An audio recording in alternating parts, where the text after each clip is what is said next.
Hi vlog! Welcome to my guys! For today's video nga po pala ay piling pintoy si Angkol. At dahil nga po piling pintor si Angkol, ay nautusan naman po siyang magcutting dito sa bahay ni Kuya. Magcutting? At bawal nga po ang tatamad-tamad at baka mahuli ni Foreman. Isang araw tatanggalin ka na lang.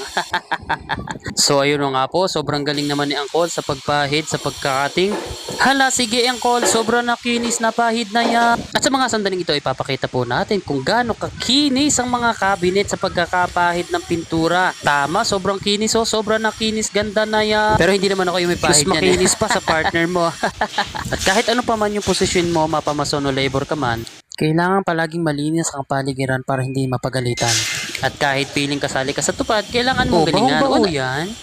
At dahil nga po itong napili nating trabaho, kailangan gilasan at sipagan para sa pamilya. Siyempre para hindi sila magutom at hindi mangayayat, di ba? Kaya sige Angkol payok, sige kuskus, luhod, magpagulong-gulong hanggang sa mamuti ka na dyan. Ang dumi sa katawan basta sa araw-araw makaraos lamang. Ganyan talaga ang magulang, mapapagod.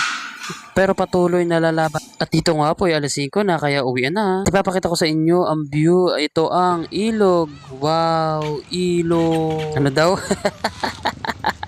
At sa mga oras nga po na tayo uwian na. Uuwing on time pero papasok naman ng late.